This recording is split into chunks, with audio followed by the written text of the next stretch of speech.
اور آپ بھی بحیات رہے، تو جب تمام حضرات جو ہے مومن تھے، جیسے ہی ان کا وصال مبارک ہو گیا اور زمانہ بیتتے گیا تو وہ لوگ شرک کی طرف چلے گئے۔ لیکن نبی پاک علیہ السلام کی وصال مبارک کے بعد بھی کتنا ہی زمانہ بیت گیا، لیکن نبی پاک علیہ السلام فرماتے ہیں کہ خود حدیث پاک میں ہے کہ مجھے خوف نہیں کہ میری امت پھر شرک میں مبتلا ہو جائے گی، شرک میں مبتلا ہو جانے کا خوف نہیں ہے، کیونکہ الحمدللہ میری امت توحید پرست رہے گی۔ تو اس طرح چیخیں مارنے لگا۔ تو نبی پاک علیہ السلام اس طرح مکہ فتح ہو گیا، مدینہ بھی مسلمانوں کا اور مکہ بھی مسلمانوں کا الحمدللہ، اور بازو کے علاقے پورے جو ہے خود بخود ان لوگوں آ کر ایمان لانا شروع کر دیے، تو تقریباً عرب جو ہے مسلمانوں کا ہو گیا ہے۔ اور اتنے میں جب 9 ہجری کا ٹائم آتا ہے تو ملک شام کا بادشاہ پریشان ہو جاتا کہ مسلمانوں کی طاقت آہستہ آہستہ بڑھتے جا رہی۔ روم کا بادشاہ، رومن بولتے نا، رومن ایمپیرر، تو ان پریشان ہو جاتا کہ یہاں پر بہت زیادہ مسلمانوں کا طاقت بڑھتے جا رہی، شاید وہ کل کے دن ہمارے اوپر بھی حملہ کر سکتے، ایسا نہ ہو کہ ہم بھی پہلے حملہ کر دیں، تو جو ہے انہوں جنگی تیاری کرتا کہ مسلمانوں پر حملہ کرنا چاہیے۔ اب یہ عرب کی نہیں رہی، اب دوسرے ملک کی عرب کے ساتھ یہ پھر جنگ شروع ہوگی۔ تو محترم حاضرین، تو ملک روم کا بادشاہ قیصر جنگی تیاری کرنا شروع ہوا، تو مدینہ منورہ میں حالات ایسے تھے کہ جب سخت گرمی کا موسم تھا اور بہت اناج کم تھا، ابھی اناج آنے کے لیے ابھی کچھ دن رکنا پڑتا تھا اور پورے شاخیں پھوٹ چکے تھے، اب تھوڑے دن میں پھل وغیرہ اگنے والے تھے، اناج پورا اگنے والا تھا، ایسا ماحول تھا اور بہت کم پرسی کا حالت تھی۔ تو ملک شام کے رہنے والے کچھ تاجر جو ہے مدینہ منورہ کو آ کر تجارت کرتے ہیں، اور بات چیت میں ایسے ہوتا ہے کہ وہ لوگ جو ہے یہ باتیں پہنچا دیتے ہیں کہ ملک روم کا بادشاہ جو ہے مدینہ منورہ پر حملہ کرنے کا ارادہ رکھتا ہے۔ تو یہ بات پہنچتے رسول پاک علیہ السلام کو پہنچ جاتی کہ ملک روم کا بادشاہ جو ہے مسلمانوں پر مدینہ منورہ پر حملہ کرنے والا ہے، اور یہ وقت بھی صحیح وقت چنا ہے کہ ایسی حالت میں مسلمان جو ہے پھر پلٹ کے حملہ نہیں کر سکتے، کیونکہ گرمی کا موسم ہے اور بہت اناج بہت کم ہے، ایسا موقع بار بار ہاتھ نہیں آتا، تو پوری تیاری کر رہا ہے۔ تو نبی پاک علیہ السلام جو ہے صحابہ کرام کو بلا کر یہ حکم دیتے ہیں کہ ہم سب جنگ کے لیے جانا ضروری ہے، جنگ کے لیے نکلنا چاہیے۔ تو ایک نہیں دو نہیں 30,000 صحابہ کرام ریڈی ہوئے، 30,000 صحابہ کرام تیار ہو جاتے، اور کہاں پر جانا ہے؟ تبوک کو جانا ہے۔ تبوک کہاں ہے؟ مدینہ منورہ سے 1000 کلومیٹر دور ہے۔ اللہ اکبر، 1000 کلومیٹر دور کیسا جائیں گے؟ اللہ اکبر، سخت گرمی کا موسم، توشہ رکھنے کی وجہ سے کچھ بھی اناج وغیرہ نہیں، اب تھوڑے دن رکیں گے تو پورے کھیت ہاتھ کو آ جاتے، اب ایسی حالت میں کھیتوں چھوڑ دیں گے تو کھیت میں بربادی، کیسا رہیں گا؟ لیکن نبی پاک علیہ السلام کا حکم ہے جنگ میں چلنا ہے، تو صحابہ کرام سب چیزیں چھوڑ دیے، نبی پاک علیہ السلام کی بات پر لبیک کہے۔ اب تھوڑا رکیں گے، 2 مہینے رکیں گے یا رسول اللہ صلی اللہ علیہ وسلم، اب 3 مہینے رہیں گے، استغفر اللہ، ایسی بات ہی نہیں تھی، ایسی بات ہی نہیں کرے، بس تیار ہو گئے، 1 نہیں 2 نہیں 30,000 صحابہ کرام۔ تو نبی پاک علیہ السلام اتنے صحابہ کرام کو لے کر جنگ میں جانا ہے اب، اور جنگ میں جو ہے پورا تیاری رہنا چاہیے، کھانے پینے کی چیزیں، پورا گھوڑے وغیرہ اونٹا وغیرہ ہونا چاہیے۔ اس کے واسطے رسول پاک علیہ السلام تمام لوگوں سے جو ہے مالی مدد کرنے کے لیے کہتے کہ اللہ کے راہ میں کچھ دو، تو ہر صحابی اپنا اپنا کچھ جتنا بھی ہو سکے دیتا ہے۔ اللہ اکبر، حضرت عمر فاروق رضی اللہ تعالیٰ خیال کرتے ہیں کہ دیکھیں اچھا موقع ہے، ہمیشہ ابو بکر صدیق رضی اللہ تعالیٰ عنہ سب سے زیادہ دیتے تھے، آج موقع اچھا ہے کہ میں سب سے زیادہ دے کے نبی پاک علیہ السلام کی محبت میں زیادہ میں جو سرشار ہو جاؤں گا۔ تو وہ حضرت عمر فاروق رضی اللہ تعالیٰ عنہ اپنے گھر کا پورا آدھا حصہ پورا آدھا مال، پورا آدھی چیزاں پورا لا کر نبی پاک علیہ السلام کے خدموں میں رکھتے ہیں اور کہتے ہیں یا رسول اللہ صلی اللہ علیہ وسلم اس کو قبول فرما لیجیے۔ تھوڑی دیر ہونا تھا، حضرت ابو بکر صدیق رضی اللہ تعالیٰ عنہ تشریف لاتے ہیں، آ کر پورے کا پورا مال پیش کرتے ہیں، تو رسول پاک علیہ السلام مال قبول کرتے ہوئے کہتے ہیں کہ اے ابو بکر تم گھر میں کیا چھوڑ کر آئے ہو؟ تو حضرت ابو بکر صدیق رضی اللہ تعالیٰ عنہ فرماتے ہیں کہ میں اللہ اور اس کے رسول کو چھوڑ کر آیا ہوں، میں اللہ اور اس کے رسول کو چھوڑ کر آیا ہوں۔ پورے کا پورا مال رسول پاک علیہ السلام کے خدموں میں لٹائے تھے۔ تو رسول پاک علیہ السلام بہت خوش ہو جاتے، حضرت ابو بکر صدیق رضی اللہ تعالیٰ کو دعا دیتے ہیں۔ تو اس طرح پوری مدد حاصل ہونے کے بعد پوری جنگ کی تیاری کر کے نکلتے ہیں۔ تو محترم حاضرین،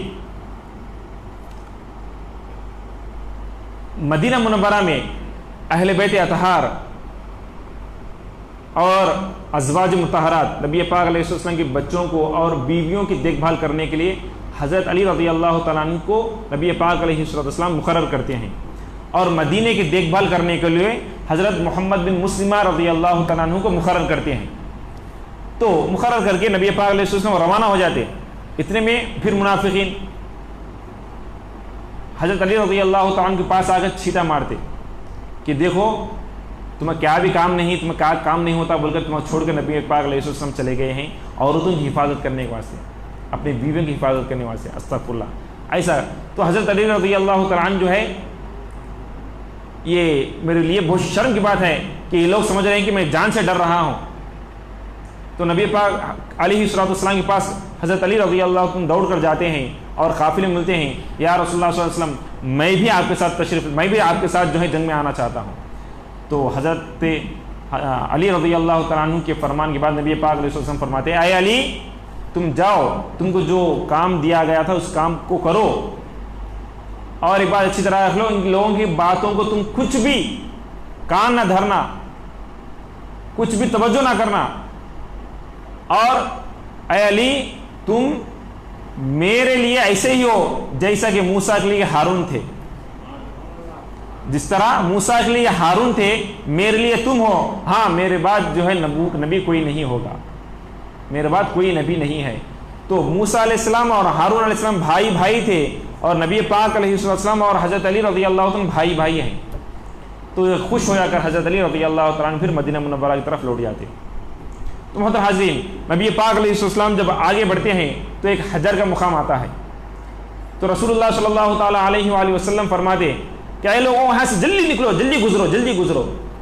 تو پورا قافلہ جو ہے جلدی گزر جاتا ہے۔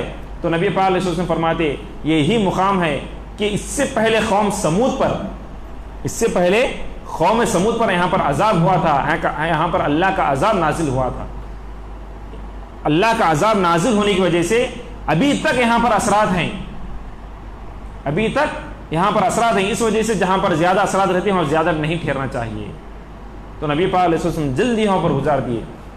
اور اسی طرح نبی پاک علیہ السلام جب جنگ تبوک کے موقع پر تبوک کے قریب گئے، کل تبوک آنے والا ہے، تو نبی پاک علیہ السلام فرماتے کہ کل ایک کنواں آئے گا ہمارے پاس، وہ کنویں میں کوئی بھی پانی نہ پئیں، وہ کنویں سے کوئی پانی نہ نکالیں۔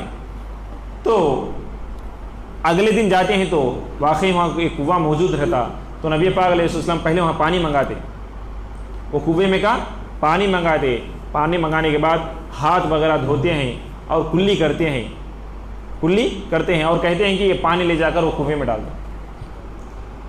نبی پاک علیہ السلام کا لعاب دہن، آپ کی کلی مبارکہ، جیسے ہی وہ پانی کنویں میں پڑ جاتا ہے تو کنویں میں بہت میٹھا ہو جاتا ہے اور وہ کنواں بہت برکت والا ہو جاتا کہ 30,000 صحابہ کرام کھاتے پیتے اور پورے سیراب ہو جاتے ہیں، لیکن پانی کچھ بھی کم نہیں ہوتا۔ تو محترم حاضرین، جب نبی پاک علیہ السلام جب تبوک کے مقام پہنچتے تو روم کا بادشاہ پریشان ہو جاتا کہ ہم مسلمانوں کیا سمجھے تھے، اتنا جلدی ہمارے سامنے آ کر کھڑے ہو گئے۔ تو وہ لوگ جو ہے جنگ کیے بغیر چلے گئے، لیکن نبی پاک علیہ السلام جب وہاں تشریف لے گئے تو وہاں اگر کئی قبائل جو ہے اسلام قبول کر لیے، اور وہ لوگ جو ہے روم سے روم سے ملنے کے لیے منع کر دیے اور ان کو ساتھ دینے کے لیے منع کر دیے اور وہ مسلمانوں کے حریف بن گئے۔ تو پھر نبی پاک علیہ السلام پھر لوٹ کر آئے تو ایک واقعہ، جب نبی پاک علیہ السلام جب 30,000 صحابہ کرام کو لے کر جا رہے تھے تو جو منافقین جو ہے ایک مسجد تعمیر کیے تھے، ایک مسجد تعمیر کیے تھے۔ وہ مسجد کا نام ہے مسجد زرار۔ وہ مسجد کا نام کیا ہے؟ مسجد زرار، ذکر جو ہے 11 پارے میں موجود ہے۔ تو منافقین کہتے ہیں یا رسول اللہ صلی اللہ علیہ وسلم، ہم یہ مسجد بنائے ہیں کیونکہ مدینہ منورہ کی مسجد کو آ کر پڑھنے، مسجد نبوی کو آ کر پڑھنے میں کئی بوڑھے وغیرہ بچے وغیرہ ہیں، آ کر پڑھنے میں بہت تکلیف ہو رہی ہے، اس وجہ سے ہم یہاں پر ایک مسجد بنائے ہیں۔ اگر آپ ایک مرتبہ آ کر یہاں پر نماز پڑھ کو جائیں گے، اس کے افتتاح کریں گے، اس کی اوپننگ کریں گے تو بہت برکت کی بات رہے گی، ہم یہاں پر نماز پڑھ لیتے ہیں۔ تو نبی پاک علیہ السلام فرماتے ہیں کہ میں جنگ کے لیے جا رہا ہوں، آنے کے بعد دیکھا جائے گا، آنے کے بعد دیکھا جائے گا۔ تو نبی پاک علیہ السلام جب جنگ تبوک کو جاتے ہیں، جب جنگ تبوک کے جانے کے بعد جب جنگ تبوک فتح ہو جاتی ہے تو واپس آتے ہیں، واپس آتے وقت وہی منافقین آ کر روک لیتے ہیں کہ یا رسول اللہ صلی اللہ علیہ وسلم آئیے مسجد میں جو ہے 2 رکعت نماز پڑھ کے آپ جو ہے مسجد کا افتتاح کیجئے، مسجد میں برکتیں بابرکت کر دیجئے، تاکہ پورے دوسرے جو ہے نبی پاک علیہ السلام خود آ کر نماز پڑھیں تو خود بخود دوسرے لوگ آ کر نماز پڑھتے نہیں۔ تو فوری اللہ سبحانہ و تعالیٰ جو ہے قرآن میں آیت نازل فرما دیا 11 پارے میں، کیا حبیب پاک علیہ السلام یہ مسجد قائم کیے ہیں، یہ مسلمانوں میں تفرقہ ڈالنے کے لیے کیے ہیں، مسلمانوں میں الگ الگ پارٹیاں بنانے میں کیے ہیں، الگ الگ جماعتیں بنا کر لینے کے لیے کیے ہیں، یہ لوگ منافقین ہیں۔ یہ مسجد کو تم رسول پاک علیہ السلام آپ یہ مسجد کو توڑ دیجئے، اس کو زمین بوس میں کر دیجئے۔ اللہ اکبر۔ تو آ کر کہتے ہیں کہ یا رسول اللہ صلی اللہ علیہ وسلم یہ مسجد کی جو ہے افتتاح کیجئے۔ تو نبی پاک علیہ السلام پورے صحابہ کرام کو ارشاد فرماتے ہیں اے صحابہ یہ مسجد گرا دو۔ اللہ اکبر۔ پوری مسجد گرا دی جاتی ہے، پوری مسجد گرا دی جاتی ہے۔ تو پتہ یہ چلا کہ مسجد جو ہے مسلمانوں کو ایک بنانے کے لیے ہی قائم کرنا چاہیے، پھوٹ ڈالنے کے لیے نہیں ہے، کیونکہ جب کبھی پھوٹ ڈالنے کے لیے ہے تو مسجد بھی کیوں نہ ہو اس کو گرا دینا چاہیے۔ تو محترم حاضرین، جب یہ جنگ تبوک کا واقعہ پیش ہوتا 9ویں ہجری میں، جب 9ویں ہجری میں ہی عاملین زکوٰۃ بھی مقرر ہوتے ہیں، زکوٰۃ وصول کرنے والوں کو بھی مقرر کیا جاتا ہے کہ زکوٰۃ وصول کر لے کے آؤ۔ تو اسی طرح منافقین کا جو سردار تھا عبداللہ بن